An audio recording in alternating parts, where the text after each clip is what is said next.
Une semaine pour donner accès au microcrédit, c'est l'objectif de l'Agence pour le droit et l'initiative économique. Elle présente ce système jusqu'à vendredi dans tout le département. Une voie, selon elle, pour la réinsertion professionnelle et la création d'entreprises en Guyane. Comparer pour mieux choisir, le gouvernement lance son comparateur de frais bancaires en ligne, accessible à tous et gratuit. Il permettra de vérifier les différences de tarifs appliqués par nos établissements bancaires. Enfin, une douzaine de jeunes Guyanais s'envolent ce soir vers leur nouvelle mission militaire. Ils se sont engagés aujourd'hui et s'apprêtent à servir l'armée de terre pour les 5 prochaines années. Nous les avons rencontrés, reportage à suivre. Bonsoir à tous, bienvenue dans votre tranche d'information. On démarre ce journal avec cette image aux alentours de 16h cet après-midi. Un véhicule a pris feu sur le parking de l'aéroport Félix-Éboué sous les yeux des forces de l'ordre. Le feu s'est propagé à un second véhicule et en a endommagé un troisième, causant 2 explosions. Les pompiers sont intervenus un quart d'heure après le départ de feu. L'origine de cet incident n'est pour le moment pas connue. 3 mules et 2 commanditaires interpellés hier. La particularité dans cette affaire, les commanditaires sont des chefs d'entreprise dans le secteur du BTP, bien ancrés dans la société guyanaise. L'enquête a été menée par la section de recherche de la gendarmerie et des douanes. Plus de précisions avec le procureur de la République au micro de Mia Pierre. Les stupes, les commanditaires donc des trafics de stupes, ce ne sont pas seulement des étrangers, les Colombiens, les mafias colombiennes, les mafias péruviennes. Il y a aussi donc des Guyanais, des gens installés à Cayenne qui organisent du trafic de mules. On a une affaire donc, qui vient d'être mise à jour par la section de recherche de la gendarmerie avec l'aide de la douane, qui nous a permis d'interpeller 3 mules et leurs commanditaires. On a saisi sur cette affaire 2,6 kg. Et on sait que ces trafiquants ont racheté 8 kg de cocaïne. Et on fait 8 voyages sur la métropole. C'est que les mules ne viennent pas de Saint-Laurent cette fois-ci, mais de Cayenne. Donc ça, c'est un petit peu nouveau. Ce qui change un peu sur ce dossier, c'est qu'on a interpellé les 3 mules, mais en plus, cette fois-ci, les 2 commanditaires. Et là aussi, c'est un dossier nouveau. Et donc, ces 2 commanditaires, ce sont des petits chefs d'entreprise locaux, voilà, donc des gens qui ont eu des difficultés financières et qui, pour se refaire, se sont livrés à du trafic de stupéfiants, ce qui est quand même assez impensable. Les présidents de région à Paris en ce moment, et Rodolphe Alexandre en fait partie, le président de la CTG a pu rencontrer le chef de l'État et il lui a fait part de ses doléances. Il a été question notamment de l'attribution de la gestion des pôles emploi en région, un point important pour le département qui a demandé des moyens spécifiques pour mettre en place des formations sur le territoire. A également été évoquée la question de l'autofinance de la collectivité, un point sur lequel il va falloir attendre avant d'avoir la caution de l'État sur un hypothétique emprunt auprès de la caisse de dépôt. On écoute le président de la CTG au micro d'Éric Dupuis. Sont quand même réservés. D'autant que j'ai eu un entretien préalable qui consistait à étudier notre autofinancement et notre capacité à lever un emprunt. Oui, je retourne quelque part mitigé en attendant davantage d'explications. Surtout que je le répète à chaque fois que je viens ici, je viens ni en quai-mondeur ni faire de l'eau mode. Nous avons des potentialités, je demande qu'à les exploiter. Et aujourd'hui, par exemple dans le cas des filières, eh bien, il faut qu'on se penche maintenant sur la filière aurifère, la filière de la pêche, l'agro-transformation pour lesquelles nous avons déjà les capacités. Maintenant, c'est l'accompagnement financier. Économie maintenant, un site public et gratuit pour comparer les frais pratiqués par les établissements bancaires. C'est une nouveauté lancée hier par le gouvernement. Accessible à tous, il permettra de vérifier qui coûte le plus cher. Qu'en pensent les Guyanais? C'est ce que nous dit Mia Pierre. Voici la nouveauté du gouvernement pour faire jouer la concurrence en matière de banque. Grâce à cet outil, les consommateurs pourront améliorer leur pouvoir d'achat. Un comparateur bancaire public en ligne. En quelques clics, le comparateur dresse un tableau détaillé des tarifs pratiqués par les différents établissements bancaires du département concerné. Un outil impartial qui semble ravir certains. On paye déjà beaucoup, donc pour essayer de faire un petit peu d'économie là où c'est possible. Voilà, la banque la moins chère. Les banques, du fait qu'ils changent de taux comme ça et ils ne sont pas tous à taux égal, donc oui, ça nous permet d'aller voir ailleurs. Ouais. Moi, je changerais. Oui. C'est intéressant par rapport aux taux qui sont très hauts en ce moment, les banques. Voilà. Pour nous, ici en Guyane, on a besoin de ça. Parce que parfois, les banques, quand tu as besoin d'eux au niveau des prêts, et tout, ils ne sont jamais là. Et quand il faut payer, récupérer les intérêts, et tout, ils ne se gênent pas. Le site lancé hier permet de comparer les tarifs d'environ 150 banques. Si certains seraient tentés de changer de banque après avoir consulté le comparateur, d'autres restent des clients fidèles. Je suis dans une banque qui m'a toujours fait confiance. Je ne sais pas pour quelle raison que je vais changer de banque. Vu la différence entre les banques, je pense que je resterai fidèle à ma banque parce que j'ai un contact privilégié avec ma conseillère. Si la banque exagérait vraiment, je songerais quand même à changer de banque. Là, disons que la différence est modique. Pour l'instant, ça va. Les consommateurs pourront comparer gratuitement les principaux frais facturés par les banques à leurs clients. Le comparateur est accessible sur ordinateur, tablette et mobile. En bref, la 4G enfin dans les tuyaux. Le gouvernement vient de donner le coup d'envoi pour le déploiement du très haut débit mobile en Outre-mer. Les appels à candidature pour l'attribution de nouvelles fréquences ont été initiés aujourd'hui. Ces nouvelles fréquences permettront à la fois d'améliorer rapidement la qualité de service des réseaux 3G existants et d'assurer le déploiement de la 4G d'ici la fin de l'année, y compris en Guyane. Une semaine pour faire connaître le microcrédit, c'est l'objectif de l'ADI, Association pour le droit à l'initiative économique. Jusqu'à vendredi, elle va s'atteler à présenter ce système de paiement au grand public dans toute la Guyane. Un système qu'elle préconise notamment pour les personnes qui ne peuvent obtenir de prêts bancaires professionnels.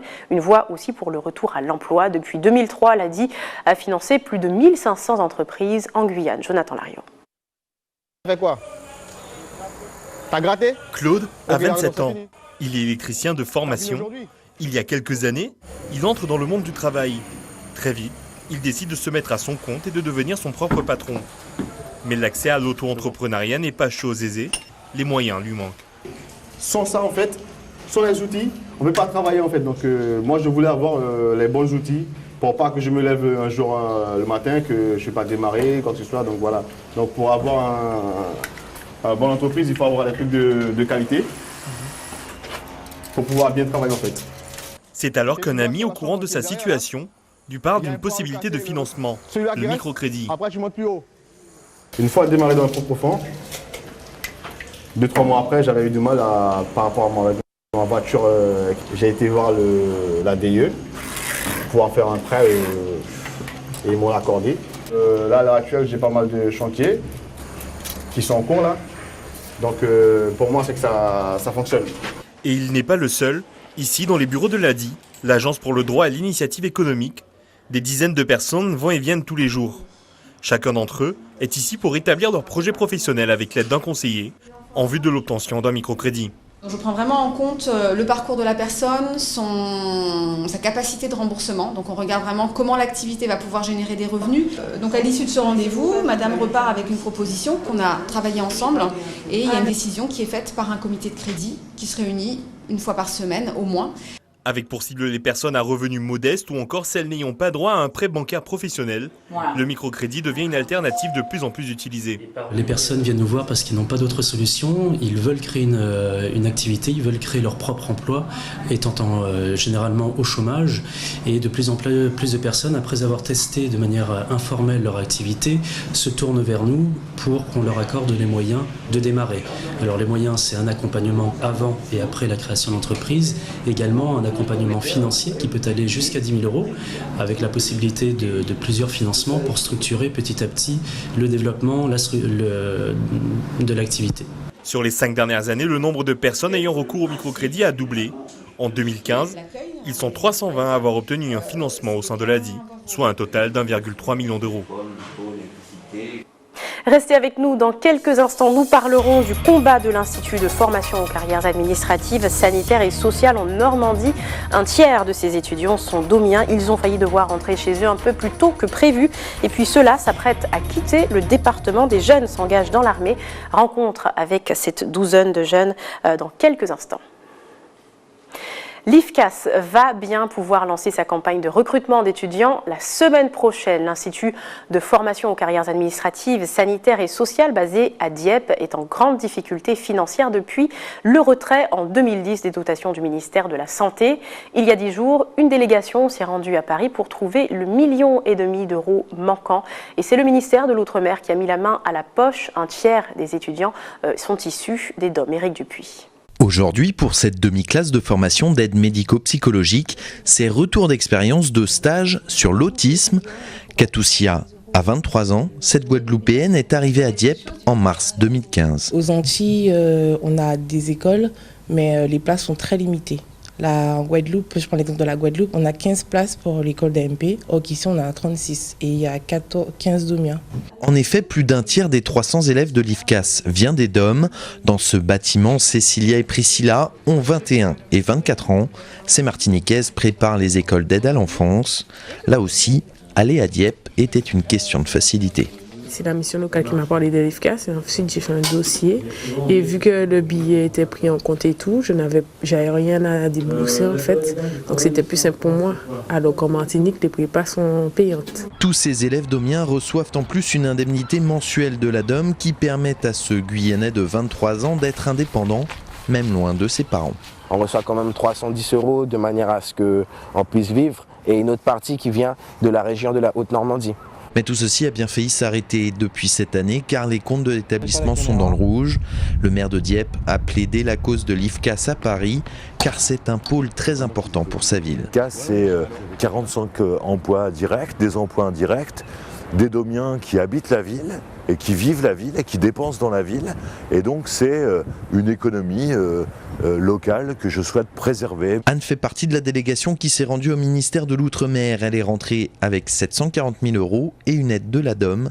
Pas de quoi lever les incertitudes. Nous ignorons les modalités et nous ignorons précisément comment ça va se passer et surtout financièrement en quoi ça va nous permettre d'être à l'équilibre et de fonctionner. Ces contributions assurent la pérennité de l'école l'an prochain. Si elle aura fini son cursus, Catucia est persuadée de l'utilité de cette école pour les domiens. Il y a beaucoup de domiens qui ont des projets professionnels dans le secteur du sanitaire et social, mais qui malheureusement ne peuvent pas se former dans les DOM. Donc l'IFCAS, oui, je veux que l'IFCAS continue à exister. Les problèmes financiers de l'IFCAS sont donc repoussés d'1 an. La campagne de recrutement peut néanmoins commencer. L'an dernier, l'Institut a reçu plus de 1000 demandes. En Martinique, un tremblement de terre de magnitude 4,9 sur l'échelle de Richter s'est produit avant-hier. Si aujourd'hui il est encore impossible de prévenir leur apparition, la vigilance reste de mise. En plus des fréquents exercices de préparation des services de secours, l'état-major de la zone des Antilles a fait l'acquisition d'un radar, un appareil capable de localiser des personnes à plusieurs mètres sous terre. Reportage Marc-Olivier Drim. Après une première secousse sismique dimanche après-midi et une seconde cette nuit, la menace d'un tremblement de terre plus destructeur peut en inquiéter plus d'un. On se prépare et puis après quand ça arrive, on ne sait plus quoi faire. On s'affole, on crie, on panique, on cherche ses enfants, on panique. Je préfère que ce soit petit tous les jours, plutôt que ce soit le calme et puis une grosse secousse une seule fois pour toutes. Celui de dimanche ne m'a pas fait peur, mais celui d'aujourd'hui, ça m'a vraiment fait sous-sauter. Je pouvais même me réveiller et puis descendre, même s'il fait noir, descendre de la cité, sortir de la cité. Ouais. Ça nous démontre surtout que un de ces jours, on va avoir un tremblement de terre de grande ampleur. Tôt ou tard, on va avoir quelque chose de gigantesque qui va frapper la Martinique. Psychose ou risque réel, les scientifiques de l'Observatoire sismologique et vulcanologique restent attentifs aux moindres mouvements des plaques tectoniques de la zone Caraïbe. Il n'y a pas de lien avec le séisme qu'il y a eu dimanche après-midi. Et dimanche après-midi, c'était un séisme profond sous la Guadeloupe, donc qui était plus d'une centaine de kilomètres de profondeur sous la Guadeloupe, donc avec des mécanismes différents. Donc ce sont deux séismes qui sont arrivés plus ou moins au même moment, mais qui ne sont pas liés. Si les spécialistes sont capables de déterminer la magnitude et de localiser l'épicentre, ils ne sont pas encore en mesure de prédire la date précise du prochain tremblement de terre. Et toutes ces mesures sont possibles grâce à un matériel de pointe. Ces séismes ils sont enregistrés par tout un réseau de capteurs qui se trouvent en Martinique, dans un certain nombre de communes, et qui sont également dans les autres îles des Antilles. Pour qu'on puisse arriver à bien le localiser, on a besoin qu'ils soient enregistrés dans une vaste zone. Donc, et ces données sont transmises en temps réel à l'observatoire. Et donc c'est en venant à l'observatoire après qu'il y a un traitement humain et scientifique de la donnée pour obtenir sa position, sa profondeur et sa magnitude. Peu importe la puissance et le lieu de la prochaine secousse, rappelons qu'il est important de toujours respecter les consignes de sécurité. Le directeur du service national en charge des journées de défense et citoyenneté est en ce moment dans le département. À 6 mois de son départ à la retraite, le général effectue son dernier déplacement sur le terrain dans les DOM avec pour dernière étape la Guyane. Ce matin, il est allé à la rencontre de jeunes appelés sous le drapeau pour une journée. Il revient sur le sens de cette formalité indispensable pour passer le bac ou le permis, notamment au micro de Xavier Paul Lepelletier. C'est vrai qu'en JDC, nous parlons beaucoup des valeurs de citoyenneté, nous rappelons ce qu'est la République, les droits et les devoirs du citoyen, mais nous parlons aussi beaucoup de la nation, de la nécessité de se défendre contre un certain nombre de risques et de menaces, comme nous le faisons ailleurs. Alors c'est vrai que ce n'est pas qu'en Guyane que l'on se pose la question pourquoi une journée ? Certains effectivement trouvent qu'elle est peut-être un peu courte ou trop dense pour les jeunes et qu'on pourrait développer d'autres aspects, soit sur la défense, soit sur la citoyenneté, soit sur d'autres problématiques, sur une journée supplémentaire ou sur plusieurs journées supplémentaires. Cela dit, pourquoi pas ? Mais derrière, ça nécessite bien entendu des infrastructures, éventuellement, si on fait ça de manière consécutive, des hébergements, donc un encadrement supplémentaire, et ça a nécessairement un coût pour la République là aussi. Et cela s'apprête à s'engager dans l'armée pour 3 à 5 ans auprès de l'armée de terre. Une douzaine de jeunes Guyanais signaient cet après-midi leur contrat, les faisant symboliquement passer du monde civil au monde militaire. Après 6 mois de préparation et une affectation confirmée il y a à peine quelques semaines, ils s'envolent ce soir pour rejoindre leur régiment. Une grande aventure qu'ils vivront pour la plupart seuls et loin de leurs proches. Xavier Paul Lepelletier les a rencontrés aujourd'hui avant leur départ dans ce grand moment de préparation. Reportage.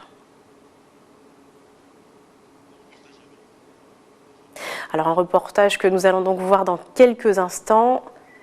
Je vous disais donc, ce sont des jeunes qui s'apprêtent, eux, à s'engager pour 3 à 5 ans auprès de l'armée de terre après environ 6 mois de préparation, une affectation qui a été confirmée il y a à peine quelques semaines. Ils prennent l'avion ce soir pour rejoindre leur régiment. C'est une grande découverte pour eux. Voilà, on peut enfin regarder ce reportage signé Xavier Paul Lepelletier.